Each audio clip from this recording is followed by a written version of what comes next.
दोस्तों यह वीडियो आपके लिए बहुत ही इंपॉर्टेंट होने वाला है, क्योंकि इस वीडियो में हम लोग राइट आंसर के साथ साथ जो 4 ऑप्शन दिए हैं उन 4 ऑप्शन पर भी हम डिस्कस करेंगे और आपको जितना हो सकेगा अच्छी तरह से समझाने का प्रयास भी करेंगे। तो यह वीडियो आपके लिए बहुत ही इंपॉर्टेंट होगा जिन स्टूडेंट्स को टीजीटी, पीजीटी या फिर जीआईसी का एग्ज़ाम देना है। चलिए अपने वीडियो को शुरू करते हैं और एक एक पॉइंट को हम समझते हैं। तो पहला क्वेश्चन हमारा है दोस्तों, पहला क्वेश्चन कहता है कि what was the origin of the race of नजीम इस्किल। नजीम इस्किल के ओरिजिन रेस के बारे में पूछता है। तो इस क्वेश्चन का राइट आंसर है हमारा ऑप्शन नंबर कौन सा, आप बताइए। ऑप्शन नंबर हमारा ए इसका राइट आंसर है। Option number A is the correct answer. चलिए क्वेश्चन नंबर अगला देखते हैं। क्वेश्चन नंबर दूसरा क्या कहता है, क्वेश्चन नंबर सेकंड कहता है कि हु सेड, कौन कहता है, किसने कहा है, Chaucer lacks high seriousness. High seriousness मतलब क्या, चौसर लैक्स, लैक्स का मतलब कमी है, चौसर के अंदर हाई सीरियसनेस की कमी दिखाई देती है। तो यह क्वेश्चन किसका है, यह स्टेटमेंट किसने कहा है चौसर के बारे में। तो यह स्टेटमेंट कहा है मैथ्यू आर्नोल्ड ने। किसने कहा है, मैथ्यू आर्नोल्ड ने कहा है इस कथन को। तो इसका right answer option number D is the right answer. Matthew Arnold ने कहा है। चलिए अगला क्वेश्चन देखते हैं। अगला क्वेश्चन कौन सा है, अगला क्वेश्चन हमारा है third number, in which category will you place Arnold as a critics.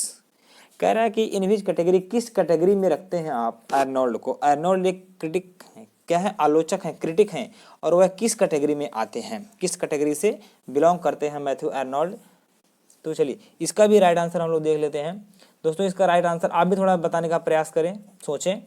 इसका राइट आंसर है option number D. Option number D is the correct answer. Option number D क्या कहता है, क्लासिसिस्ट। अच्छा, कहते हैं कि क्लासिसिस्ट, क्लासिसिस्ट का मतलब होता क्या है। तो क्लासिसिस्ट का मतलब होता है दोस्तों पुरातन पंथी। पुरातन पंथी बोले तो क्या, तो पुरातन पंथी का मतलब होता है दोस्तों ऐसा व्यक्ति जो पुराने कस्टम को, पुराने रीति रिवाज को या पुरानी भावनाओं में जीने वाला हो, पुरानी बातों पर चलने वाला हो, उसे कहते हैं पुरातन पंथी। चलिए अगला क्वेश्चन देखते हैं। अगला क्वेश्चन कौन सा है, तो अगला क्वेश्चन हमारा है क्वेश्चन नंबर 4। क्वेश्चन नंबर 4 क्या कहता है कि touch stone method was given by. Touch stone, ये जो मेथड है, इस मेथड को दिया किसने है, कौन सा मेथड दोस्तों, touch stone. Touch stone method दिया है मैथ्यू आर्नोल्ड ने। किसने दिया है, मैथ्यू आर्नोल्ड ने दिया है। इसका राइट आंसर ऑप्शन नंबर ए, मैथ्यू आर्नोल्ड ने दिया है इसको। चलिए अगला क्वेश्चन देखते हैं। अगला क्वेश्चन हमारा है कमला दास। दोस्तों अभी हम डिस्कस नहीं कर पा रहे हैं जो भी ऑप्शन है, चूँकि कुछ इंपॉर्टेंट नहीं मिल पा रहा है। जहाँ पे भी आपके लिए चारों ऑप्शन इंपॉर्टेंट होगा हम वहाँ पर डिस्कस रुक करके करेंगे और आपको बताने का प्रयास भी करेंगे। चलिए देखते हैं, कमला दास पोएट्री कैन बी। कमला दास की जो पोएट्री है वो किस प्रकार की, सोशल है, पॉलिटिकल है, रीजनल, क्या रिलीजियस है, या फिर कन्फेशनल है। बहुत ही फेमस क्वेश्चन दोस्तों। तो इसका राइट आंसर क्या है, आपको पता होना चाहिए। इसका राइट आंसर है ऑप्शन नंबर डी। कैसा है, कन्फेशनल पोएट है ये, कन्फेशनल, इनकी जो पोएट्री लिखती हैं कन्फेशनल लिखती हैं। चलिए अगला क्वेश्चन देखते हैं। अगला क्वेश्चन है क्वेश्चन नंबर 6। क्वेश्चन नंबर 6 कहता है मुल्कराज आनंद was awarded Sahitya Akademi award. Mulk Raj Anand awarded was Sahitya Akademi award 1971। 1971 में इनको एक साहित्य अकादमी अवार्ड मिला था। फॉर, किसके लिए मिला था वो जो मिला था, किसके लिए मिला था, तो वो मिला था मॉर्निंग फेस के लिए। और मॉर्निंग फेस अगर हम बात करें तो ये लिखा कब गया था, तो ये मॉर्निंग फेस लिखा गया था दोस्तों 1968 में। 1968 में ये लिखा गया था। इसका फर्स्ट पब्लिकेशन आया था 1968 में, फर्स्ट पब्लिकेशन इसका आया था। चलिए और क्या क्या इसमें ऑप्शन दिए हैं, जैसे कुली ऑप्शन है, तो कुली बहुत ही फेमस इनकी रचना है, ठीक है ना। अनटचेबल है 35 में आया था, कुली 36 में आया था। चलिए अगला क्वेश्चन देखते हैं।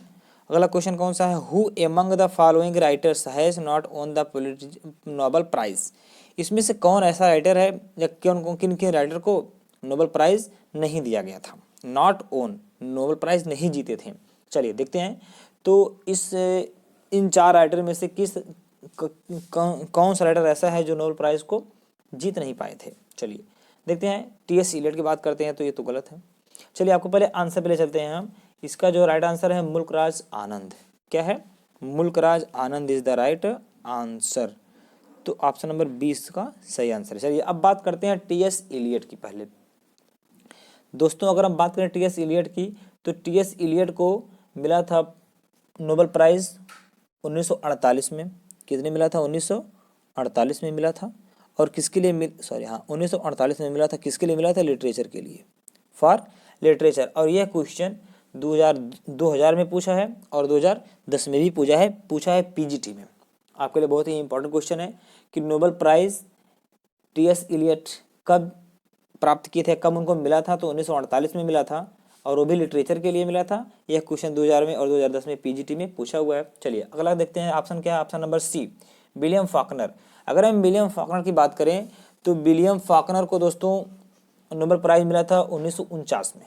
किस में मिला था? 1949 में मिला था इन्हें। और यह मिला था लिटरेचर के लिए। और यह भी क्वेश्चन पीजीटी 2013 में पूछा हुआ है। आपके लिए बहुत ही इंपॉर्टेंट क्वेश्चन है दोस्तों ये सब, आप इनको याद रखेंगे। चलिए थोड़ा सा हम और बात करते हैं इनके बारे में, कुथबर्ट फॉकनर के बारे में। तो इन्हें और क्या क्या मिला था, कौन कौन से प्राइज़ मिले थे इन्हें, चलिए देख लेते हैं। तो इन्हें मिला था नोबेल प्राइज़ लिटरेचर के लिए 1949 में। पुलिट्जर प्राइज़ मिला था फिक्शन के लिए। इनका एक फिक्शन है ए फाइबल, उसके लिए मिला था इन्हें पुलिट्जर प्राइज़ 1955 में। और इनको एक और मिला था पुलिट्जर प्राइज़ फॉकनर को, वो मिला था 1963 में। वो भी मिला था एक फिक्शन के लिए। उस फिक्शन का नाम है द रिवर्स। चलिए इतना तो हो गया आपका। और जो मिला था 1963 में, ये इनके पोस्टोमसली का मतलब मरणोपरांत मिला था। मतलब 1961 में ही अपने आप को ये क्या किए थे, 62 में ही अपने ही रिवॉल्वर से शूट कर लिए थे हेमिंगवे। सॉरी, तो फॉकनर की बात है। फॉकनर की मृत्यु हो गई थी 62 में और इन्हें 63 में दिया गया था ये पुलिट्जर प्राइज़ फिक्शन के लिए। ठीक है ना, फिक्शन था द रिवर्स। चलिए अगला देखते हैं। नेशनल बुक अवार्ड भी इन्हें मिला था। ठीक है ना, विलियम कुथबर्ट फॉकनर को नेशनल बुक अवार्ड भी मिला था। वह मिला था कलेक्टेड स्टोरीज के लिए और यह मिला था इन्हें 1951 में मिला था। चलिए अगला देखते हैं। 1950 से 51 के बीच में इन्हें दिया गया था। और national book award for a fable, ठीक है ना, ए फाइबल के लिए मिला था एक ठो इन्हें, वह दिया गया था 1955 में। फिर से सुन लें, national book award for collected stories यह दिया गया था 1951 से 50 या 51 के बीच में। 2 साल मिल जाता है यहाँ पे। और नेशनल बुक अवार्ड दूसरा है, यह मिला था ए फाइबल के लिए। ए फाइबल के लिए इन्हें 2 अवार्ड मिला है, एक मिला है नेशनल बुक अवार्ड, एक मिला है पुलिट्जर प्राइज़। पुलिट्जर प्राइज़ 1955 में मिला है और नेशनल बुक अवार्ड भी 1955 में ही मिला है ए फाइबल के लिए। चलिए इतनी रही बात कुथबर्ट फॉकनर की। अब अगला देखते हैं। अगला हमारा ऑप्शन क्या है? Ernest Hemingway. अर्नेस्ट हेमिंगवे की बात अगर हम करते हैं तो इन्हें मिला था नोबेल प्राइज़ 1954 में। वो भी इनको भी मिला था लिटरेचर के लिए ही मिला था।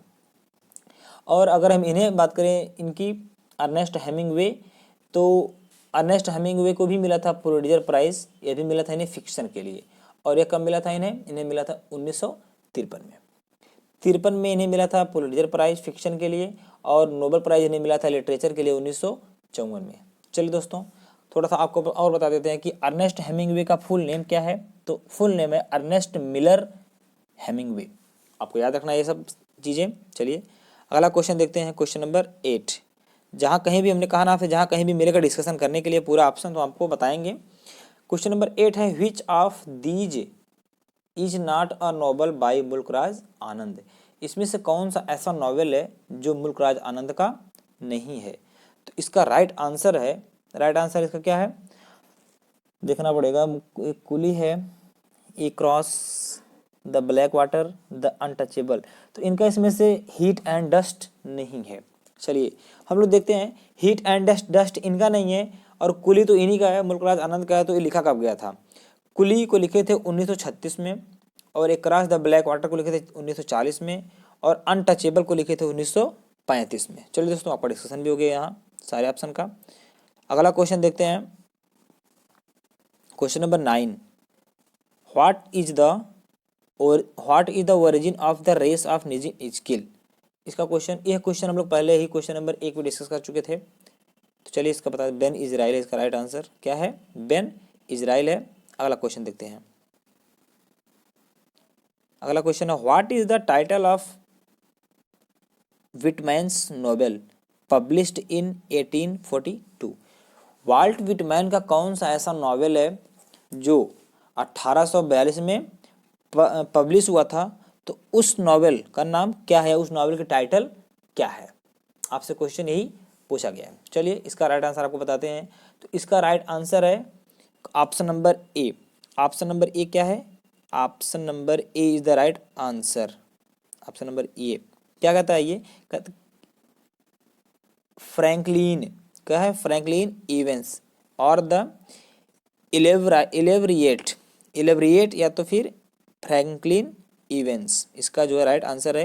यही इनका नॉवेल था जो 1842 में पब्लिश हुआ था। चलिए अगला क्वेश्चन देखते हैं। क्वेश्चन नंबर 11 है। क्वेश्चन नंबर 11 है, who was the editor of the Brooklyn daily eagle newspaper? Brooklyn daily eagle newspaper का एडिटर कौन था? आपसे यह क्वेश्चन पूछा गया है। चलिए इसका भी राइट आंसर आपको बताते हैं। तो इसका राइट आंसर है वाल्ट विटमैन। कौन है? Walt Whitman. Option number A is the correct answer. चलिए अगला देखते हैं। अगला क्वेश्चन क्या है? अगला क्वेश्चन है क्वेश्चन नंबर 12, 12वां क्वेश्चन है दोस्तों। 12वां क्वेश्चन आपके सामने है, देखते हैं। What was the original title of Hemingway's novel the sun also rises? Ernest Hemingway का एक नॉवेल है जिसका टाइटल है द सन आल्सो राइजेज, ठीक है ना। What was the original title, इस जो ये इनका नॉवेल है द सन आल्सो राइजेज, इसका ओरिजिनल टाइटल क्या है? इसका ओरिजिनल टाइटल क्या है? तो इसका ओरिजिनल टाइटल है दोस्तों option number A. Option number ये फीस्टा। क्या है? फीस्टा। जो इनका द सन आल्सो राइजेज है नॉवेल, उसका ओरिजिनल टाइटल क्या है? फीस्टा है, आपको याद रखना है। चलिए क्वेश्चन नंबर 13 की तरफ बढ़ते हैं हम लोग। क्वेश्चन नंबर 13 क्या कहता है? क्वेश्चन नंबर 13 है, when did Faulkner receive the Nobel prize? William Faulkner को नोबेल प्राइज कब दिया गया था? विलियम फाकनर को नोबेल प्राइज कब दिया गया था? आपसे पूछा गया। अभी हम इसके पहले जब डिस्कशन किए तो आपको बताए थे, आप भी सोच के बताएं। इसका जो right answer option number A है। Option number A is the correct answer. ये में दिया गया था 1949 में दिया गया था। किसके लिए दिया गया था? फॉर लिटरेचर के लिए। किसके लिए? लिटरेचर के लिए इन्हें दिया गया था। चलिए अगला क्वेश्चन देखते हैं। अगला क्वेश्चन कौन सा है? Question number 14।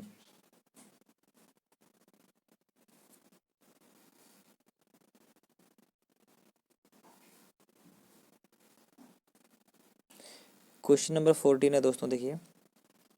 कह रहा है कि which part of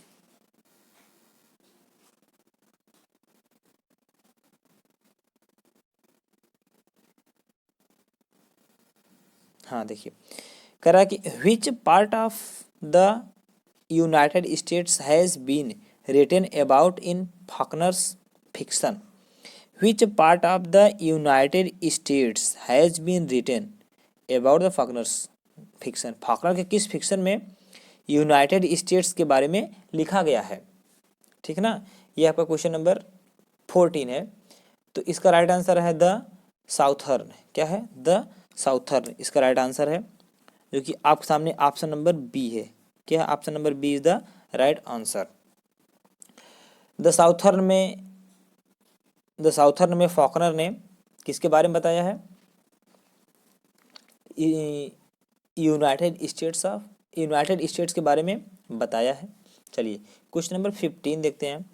question number 15 कहता है कि Oxford is the model for the town of Jefferson and Lafayette county which contains the town of Oxford. It is the model for. इसका सिंपल सा answer है दोस्तों option number A. Option number A क्या कहता है? Yoknapatawpha county. और आपको बता दें कि विलियम फॉकनर ने इस वर्ड का बहुत ज़्यादा यूज किया अपने रचनाओं में। चलिए अगला क्वेश्चन देखते हैं। Question number 16। क्वेश्चन नंबर 16 क्या है? क्वेश्चन नंबर 16 कहता है कि the age of Milton had 3 kinds of poets. Milton की एज को 3 प्रकार के पोएट्स में बांटा जाता है, मतलब 3 प्रकार की एज में इन्हें बांटा जाता है। कौन कौन है वो? चलिए उसको देखते हैं। पहला हमारा है रिलीजियस हीरोइक प्यूरिटन। प्यूरिटन तो हैं लेकिन रिलीजियस नहीं, हीरोइक नहीं है। दूसरा ऑप्शन देखते हैं। मेटाफिजिकल हैं, कवेलियर हैं और प्यूरिटन है। एकदम राइट आंसर यही दोस्तों। Option number B is the correct answer. कौन सा करेक्ट आंसर है? Option number B. मिल्टन की बात अगर हम करते हैं, मिल्टन प्यूरिटन एरा के भी थे, प्यूरिटन थे, कवेलियर भी थे और मेटाफिजिकल थे भी। इनका क्या था? रिलेशन था। चलिए आगे देखते हैं। अगला क्वेश्चन 17 है। 17 नंबर क्वेश्चन कहता है कि हु कॉल्स मिल्टन। मिल्टन को किसने कहा? God gifted organ voice of England. Milton को किसने गॉड गिफ्टेड कहा है? तो इसका भी राइट आंसर है, इसका option number D right answer है। टेनिसन ने कहा था। किसने कहा था? टेनिसन ने कहा था। चलिए अगला क्वेश्चन देखते हैं। Question number 18। हु सेड, किसने कहा sonnet in Milton's hands became a trumpet. Trumpet का मतलब क्या होता है? तुरही एक प्रकार का वादक यंत्र होता है। तो किसने कहा इस चीज़ को? इसका राइट आंसर ऑप्शन नंबर ए। किसने कहा है? वर्ड्सवर्थ ने कहा है। चलिए अगला देखते हैं। Question number 19। क्वेश्चन नंबर 19 दोस्तों है find the synonym for the. इसका आपको बताना है सिनोनिम। इसमें क्या कौन सा वर्ड है? मैग्नीट्यूड। क्या है? मैग्नीट्यूड एक वर्ड है और इसका बताना है सिनोनिम। क्या बताना है? सिनोनिम बताना है। तो मैग्नीट्यूड का मतलब होता क्या है? परिमाण होता है। क्या होता है? परिमाण, संख्या, परिमाण। चलिए देखते हैं। पहला ऑप्शन आपका है डायरेक्शन माने दिशा होता है, कोई मतलब नहीं है। एक्सटेंट, एक्सटेंट का मतलब हद होता है। एबिलिटी योग्यता, योग्यता। वेट वजन। तो यहाँ पे आपका मिलता जुलता ऑप्शन कौन सा है? Option number B. सिनोनिम का मतलब दोस्तों वही मीनिंग तो दे नहीं सकता। कोई भी वर्ड किसी भी वर्ड का सिमिलर हो सकता है लेकिन एग्जैक्ट मीनिंग नहीं दे सकता है। तो आप क्या करेंगे, जहाँ पे सिनोनिम पूछेगा तो आप उससे मिलता जुलता ऑप्शन पे ही टिक करेंगे। चलिए अगला क्वेश्चन देखते हैं। एग्जबरेंट का भी बताना है सिनोनिम। एग्जबरेंट का मतलब होता है अतिशयोक्तिपूर्ण। क्या होता है? अतिशयोक्तिपूर्ण। तो यहाँ पे दिया है थ्रेटनिंग, धमकी।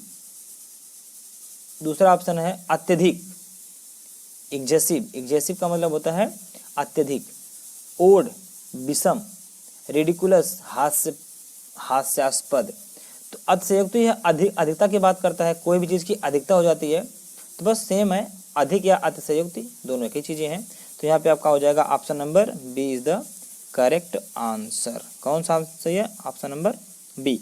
तो दोस्तों आज की वीडियो में इतना ही। हम लोग मिलेंगे नेक्स्ट वीडियो में और अगली वीडियो हम लोग इससे भी अच्छे क्वेश्चन को भी हम देने का प्रयास करेंगे।